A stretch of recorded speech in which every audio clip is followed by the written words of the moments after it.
Shalom, shalom, Israel, shalom to the Torah, shout to Yasharala, giving of course all honor, glory, and praise unto Yahweh, Shabbat myself, Papalaki Yahweh Shah.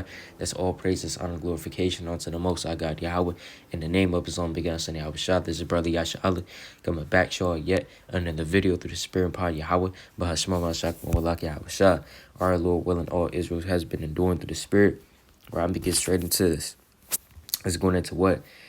No one ever said that this walk was going to be easy. The Lord never said that, right? The Lord never said that He's going to hand us the kingdom. The Lord never said that serving Him was going to be at like a cakewalk. You know what I'm saying? The Lord never said that. The Lord actually said this. On the contrary, right? He said, let's go to the book of Matthew, chapter 16, and verse 24. It said, then said Yahweh Shah unto His disciples, if any man will come after me, let him deny himself and take up his cross and follow me. So we have to deny ourselves, man. We have to deny the flesh. We have to deny the certain things that we would want to do. Like how it says in the book of Galatians chapter 5 and verse 16 on down.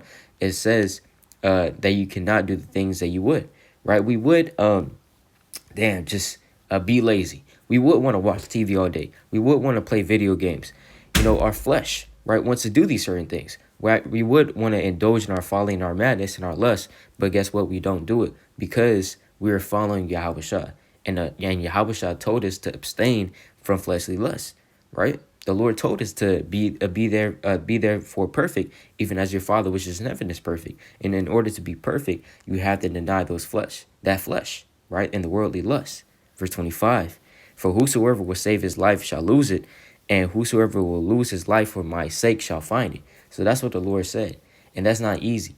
Right? It's not easy to deny the pleasures of this world, man. But we do it through the Spirit and power of Yahweh, Bahashma Mashak Yahweh Shah. Right? Let's go to the book of Nehemiah. There's going to be bumps in the way. Right? This road is not it's not the damn what is it called? Right? This road has bumps. This road has bumps. It has potholes. It's like going through a ghetto, man. Right? All bumpy. You know, and we're trying to go through this road as fast as we can, but it's going to be bumps in that road, right? Let's go to the book of Nehemiah, chapter 4, and verse number 6. So built we the wall, and all the wall was joined together unto the half thereof, for the people had a mind to work. So the people had a mind to work. Just like now, we have a mind to work. You see camps coming together. You see brothers coming together in congregations, and we're all set on one accord. We have a mind to work. We have all that one goal to what? Build up the kingdom, build up the elect, build up each other, right? That's that wall that is symbolic or is spiritual. On a spiritual level, that's what that wall is talking about, right? It's talking about us, right? On a spiritual level. Verse 7.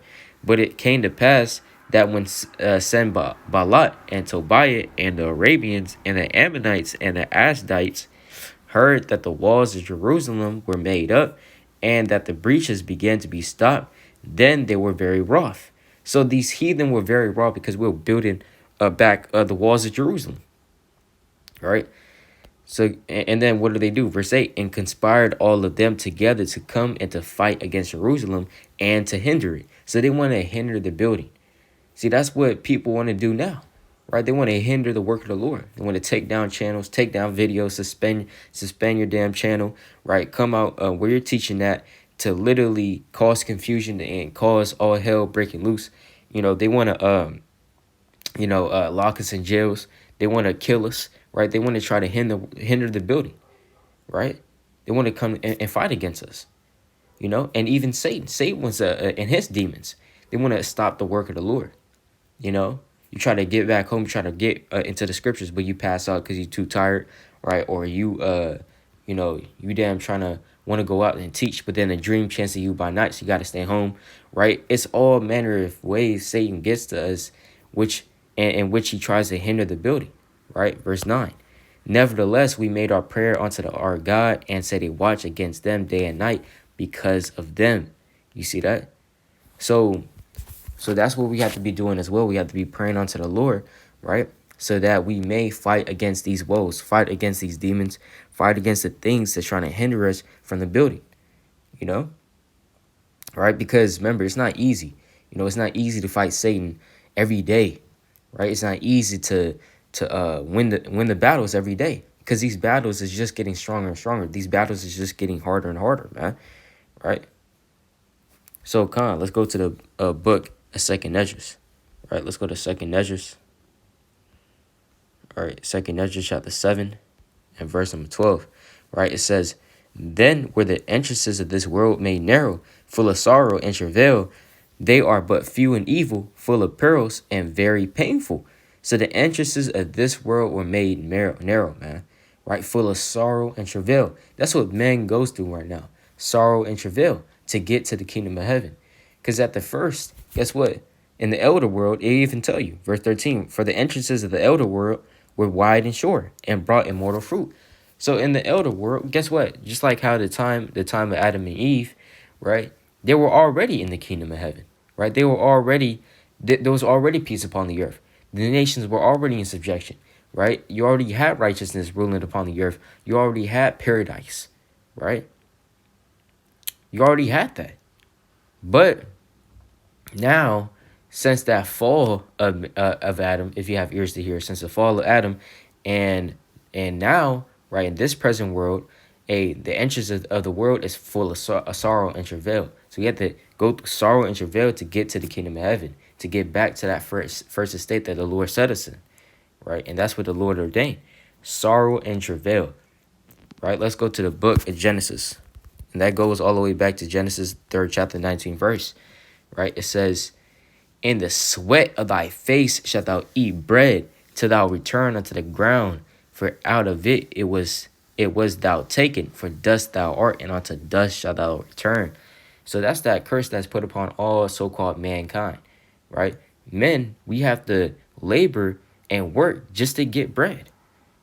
Back then, you didn't have to do that, right? And in the kingdom of heaven, we don't have to work in order to get bread, man. It's going to be given unto us, right? But right now, we have to work to get bread. You have to work to get money. You have to work, what I'm saying, in the sweat of your face, just to get some bread, just to survive. You have to work. You have to labor, what I'm saying? And more so even us, this applies more so to us Israelites, man. Because these heathen, certain things is given to them on the left-hand side. Hey, Edomites, they don't have to work as much as us, because this is their kingdom. The heathen, they have to work, but certain things is given to them, like their own country, their own financial aid, their own head start. They already have all these things. We don't have these things. We have to work and labor in the sweat of our face with a broken back and bruised ankles, right, just to get some bread. Just to get a car, just to get just to survive. In the sweat of thy face shalt thou eat bread till thou return unto the ground. And even things, for example, like if you're trying to run a 4:59 mile, right? A mile in 4 minutes and 59 seconds. Guess what? It's not just going to be given to you. You have to labor, you have to work to get to that point. If your fastest mile time is 10 minutes and you say that your goal is to get under 5 minutes for the mile, you're not just going to run it the next day.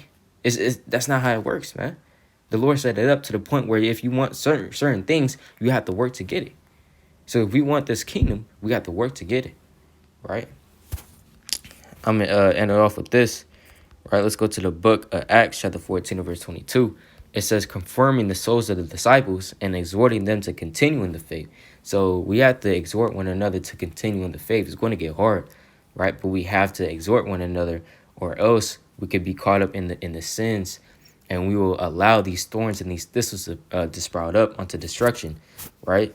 I'm going to get a precept on that real quick. Let's go to the book of Hebrews, chapter 6, right? Let's go to Hebrews, chapter 6, and verse number 8. It says, "But that which beareth thorns and briars is rejected, and is nigh unto cursing, whose end is to be burned." So you don't want these thorns and these thistles to sprout up into you, man, right? You want to purge those thorns and those thistles away, right? Let's go to the book of Acts, chapter 14, verse 22. "Confirming the souls of the disciples and exhorting them to continue in the faith, and that we must through much tribulation enter into the kingdom of God," man. Through much tribulation, that's how we're going to enter into the kingdom of the Most High. And that's plain upon tables, right? So with that, all praises to Yahweh, Bahashima Masha, Wabalak Yahweh Shah, right? Lord willing, this is edifying. Romans chapter 8, verse 18. "For I reckon that the sufferings of this present time are not worthy to be compared with the glory that shall be revealed in us." So although we're going through tribulation, you can't even compare this tribulation to the kingdom of heaven. Become.